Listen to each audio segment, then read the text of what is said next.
배당주 모으는 방법은 간단해요. 그러니까 10년 동안 실적을 보고 퍼. 근데 퍼가 3이야. 3. PBR 0.3. 그게 어떤 의미죠? 최하 1은 돼야 되는데 지금 우리나라 PBR이 다 뭐 0.5, 0.3 이런 게 굉장히 많습니다. 굉장히 낮네요. 실제 어떤 가치보다도 더 낮게 그렇죠. 평가되고 있다. 그러니까 실적은 꾸준히 나오는데 주가가 안 올라가. 그리고 배당 성향도 낮아. 30%대고. 근데 배당률은 높아. 배당 성장도 계속돼. 그러니까 제가 그때 2017년, 18년쯤 봤을 때 왜 이걸 안 사지? 사람들이? 그런 생각이 딱 들었어요. 그래서 아, 이거다.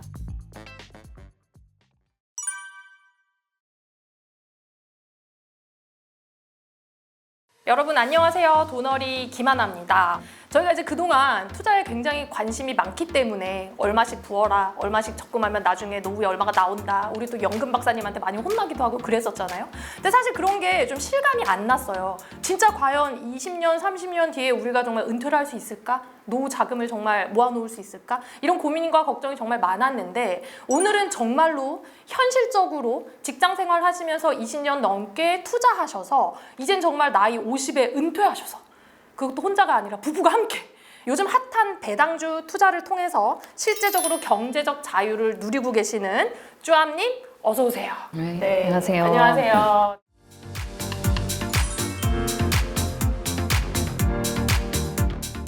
간단하게 좀 자기소개 한번 부탁드릴게요. 네, 안녕하세요. 저는 공기업에서 별탈 없이 근무를 하다가 작년 9월에 퇴사를 하고 현재는 주식 투자 배당금에서 주식 배당금으로 생활을 하고 있는 백수 유튜버 쭈압입니다. 아, 백수라고 붙여주셨는데 아니, 그러니까 백수예요. 사실 유튜버라고 하기에도 지금 뭐 채널이 그렇게 대형 채널도 아니고, 그리고 제가 퇴직하기 전에 이제 뭐 새로운 걸 해볼까? 또 취미생활도 있고, 아, 유튜브 한번 도전해봐야 되겠다. 그래서 정말 깜짝 놀라실 텐데 제 첫 번째 채널에 진짜 자다가 일어나서 그냥 찍었습니다. 아, 맨 첫 영상이? 예, 맨 첫 영상이. 그래서 사실은 제 일상이랑 주식이랑 같이 올린 거예요. 근데 주식은 저도 이제 제 투자 기록을 남기고 싶어서 올리다 봤는데 사람들이 아무래도 여러분들이 주식에 더 관심을 많이 가져주시더라고요. 그래서 저는 주식을 전문으로 하진 않아요. 물론 가끔 제 투자 철학이랑 뭐 경험 같은 거를, 노하우 같은 걸 말씀을 드리지만 주는 그냥 제 생활이거든요. 근데 어떻게 이렇게 하다 보니까 여러 채널에서 저를 불러주시는 거예요. 그래서 처음에는 어라 이상하다, 아무것도 모르고 뭣도 모르고 그냥 불러주니까 룰루랄라 나갔어요. 근데 이게 점점 일이 커지기 시작하는 거예요. 그러다가 출판사에서 또 제의가 옵니다. 책까지 내셨습니다. 예, 제가 그래서 책까지 잠시만, 내셨어요. 예, 제가 이렇게 책을 냈습니다. 네. 근데 너무 송구스럽고 감사하게도 지금 이게 또 베스트셀러예요. 세상에. 올랐더라고요. 뭐. 그래서 뭐 5위 안에 들었다, 10위 안에 들었다, 뭐 이런 말씀을 출판사에 해주시는데 맞아요. 네네. 이 일이 점점 커지는 것 같습니다. 야. 그래서 방금 진행자님이 말씀해주신 것처럼 제가 성공한 투자자는 아니에요. 그렇게 성공한 투자자라고 생각하지 않습니다. 저희가 봤을 땐 너무 성공하셔서 아니요. 성공한 투자자는 아니고요. 그냥 담백하게 네. 손익 여부 없이 계좌를 계속 꾸준히 공개를 하다 보니까 그 점이 좀 어필이 된 것 같아요. 그래서 이렇게 불러주시는 것 같고, 이제 제가 이렇게 배당 투자, 장기 투자를 하면 어떻게 될 것인가, 네네. 이게 저도 궁금하고 네. 이렇게 계속 공개할 거거든요. 시원하게 공개해 네. 주시니까 진짜 너무 좋은 것 같아요. 근데 누군가에게는 도움이 되지 않을까 하는 생각에서 사실은 올리고 있습니다. 자, 그러면은 이제 우리가 정말 경제적 자유 어느 정도가 되어야지 가능하다, 은퇴가 가능하다 이렇게 생각하시는 나름의 기준이 좀 있으실까요? 돈은 사실은 많으면 많을수록 좋겠죠. 그렇죠. 그렇잖아요. 네. 근데 어느 정도 이제 본인 스스로 만족하는 부분이 있겠죠. 사람마다 상황이나 능력이나 또 급여 수준이 다 다르니까요. 맞아요. 그러니까 저 같은 경우는 50에 은퇴를 하려고 계획을 했었어요. 아, 원래부터? 원래부터. 그러니까 회사를 뭐 그렇게 오래 다니고이 없었습니다. 뭐 능력이 출중한 것도 아니고, 그래서 계산을 하게 되잖아요. 네네. 그래서 어느 정도 이제 50이 되면 어쨌든 내 근로소득 정도의 수준 이상 네. 나온다고 봤습니다. 그래서 그 수준이 50년 이상 정도 된다면, 유지가 된다면 충분히 안정적으로 퇴직해도 되지 않을까라는 생각을 했어요. 왜냐하면 내가 퇴직을 하는데 너무 또 타이트하게 잡으면 그전 생활이 있잖아요. 급여 그렇죠. 받아서 생활이 있는데 원래 생활 수준이 수준이 있는데. 생활 수준인데 그 생활 수준을 막 줄여갖고 하고 싶은 마음은 없었습니다. 맞아. 그러니까 뭐 제가 뭐 아주 높은 생활 수준을 했던 사람도 아니고 제 그냥 급여 수준에서 살 정도는 돼야 되겠다 생각을 해서 50년 정도는 살 수 있을 정도면 충분하지 않을까. 저 같은 경우는 그래서 저는 현금으로 월 1,000만 원을 생각을 했던 거고, 그러니까 세 전이죠. 네. 그리고 통계청 자료를 보면 네. 한 최소 생활비가 300만 원 초반이더라고요. 평균? 통계청 자료니까 뭔가 평균 월 평균이겠죠. 생활비. 근데 사실은 좀 작은 감은 있어요. 그렇죠. 물가 생각해보면. 근데 그 300만 원 초반 정도면 7억 정도면 가능하시고 7억 정도면 월 300이 나온단 말씀이시죠? 그 정도 나와요. 그리고 뭐 500만 원을 생각하시면 네. 10억 정도 초반이면 가능하시거든요. 근데 어쨌든 자기 생활 수준이나 이런 걸 다 고려하시고 앞으로 살 날이 굉장히 많잖아요. 또 60에 퇴직하시는 분도 계시고 저 같은 경우는 어쨌든 50년을 봤어요. 제가 50년을 살 것 같지는 않지만 어쨌든 그런 계획을 잡고 가능할 거라고 생각을 해서 저는 그렇게 퇴직을 했고 아마 통계청 자료를 기준으로 본인에 맞게 설정을 하시면 좋을 것 같아요. 네, 그렇죠. 해보세요. 역산하시면 금방 나와요. 그러니까 사실은 경제적 자유라는 그 기준이 사람마다 다를 수가 있거든요. 그러니까 자기 상황에 맞춰서 그 기준을 세우고 현실적인 목표를 정하는 것도 굉장히 중요한 것 같아요. 예. 그러면 지금 현재 쪼아님의 자산 규모는 어느 정도인지도 좀 궁금해요. 이미 뭐 다 공개가 돼 있긴 다 하지만. 공개돼 있긴 하지만 현금 흐름하고 자산은 제가 다 공개해 드릴 수 있고요. 그러니까 순자산이 30억이에요. 오. 30억 아주 조금 넘는 것 같아요. 네네네.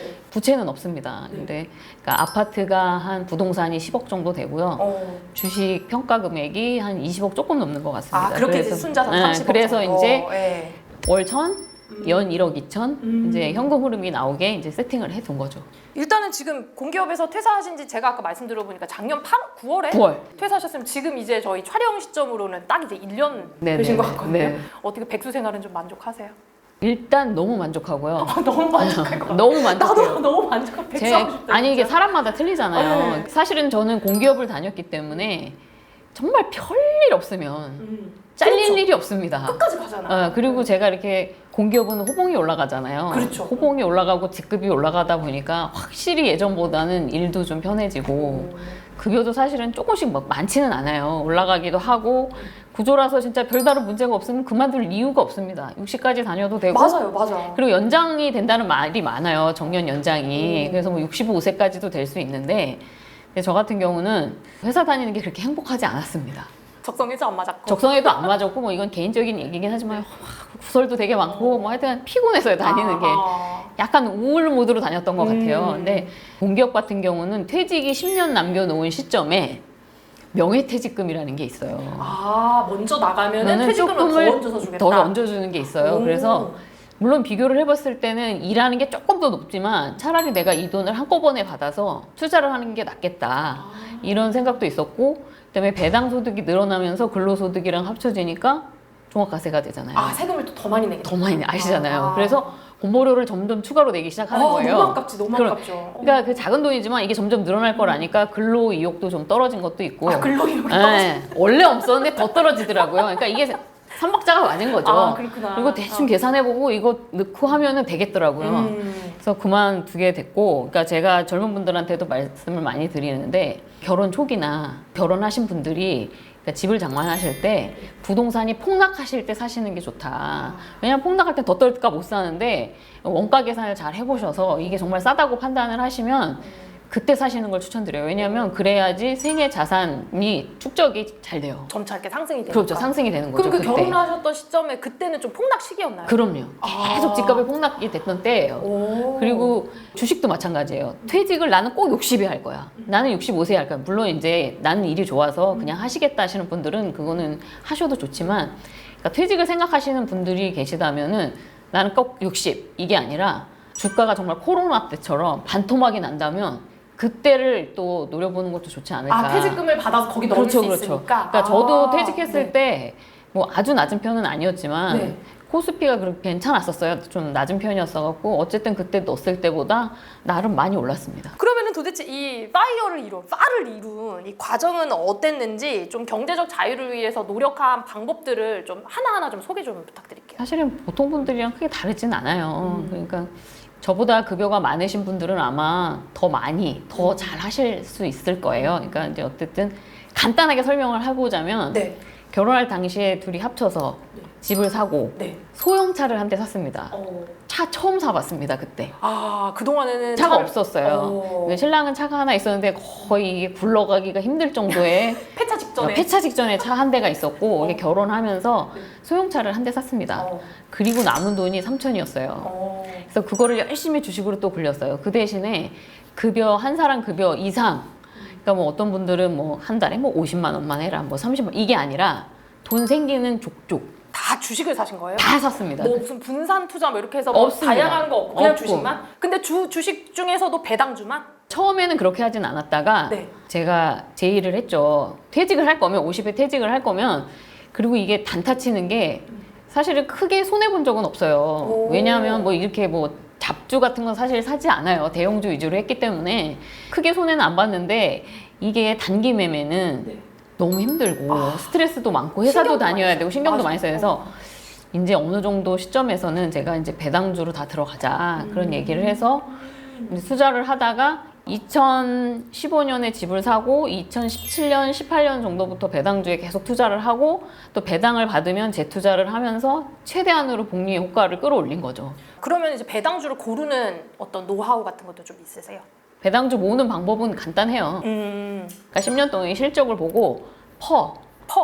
근데 퍼가 3이야. 3. PBR 0.3. 그게 어떤 의미죠? 그러니까 퍼가 아마 주식하시는 분들은 다 알 텐데 퍼가 3이라는 거는 주가가 굉장히 싸다는 증거예요. 아. 그러니까 우리나라 PBR이 굉장히 낮다고 그래서 밸류업 한다고 막 하잖아요. 네네네. 그러니까 사실은 최하 1은 돼야 되는데 지금 아. 우리나라 PBR이 다 뭐 0.5, 0.3 이런 오. 게 굉장히 많습니다. 굉장히 낮네요. 예. 실제 어떤 가치보다도 더 낮게 그렇죠. 평가되고 있다. 그러니까 실적은 꾸준히 나오는데 오. 주가가 안 올라가. 오. 그리고 배당 성향도 낮아. 아. 30%대고. 오. 근데 배당률은 높아. 오. 배당 성장도 계속돼. 오. 그러니까 제가 그때 2017년, 18년쯤 봤을 때 왜 이걸 안 사지? 사람들이 그런 생각이 딱 들었어요. 그래서 아 이거다 싶어서 그때 거기에 투자를 하게 됐고요. 그리고 또 제가 2차 베이비 부머 세대거든요. 근데 이제 제 희망사항이기는 하는데 뭐 임대소득도 하시는 분들도 있겠지만 그 중에 많은 분들이 어쨌든 1년에 100만 명씩 나온다고 하더라고요. 맞아요. 10년 동안 그래서 네. 1000만 명이 나온다고 하는데 그 중에 일부의 자금이 배당주로 들어오지 않을까 하는 기대를 또 해서 또 어느 정도 주가 상승을 기대하는 부분도 있었습니다. 뭐 이거는 지켜봐야 되겠죠. 이건 제 바람이니까.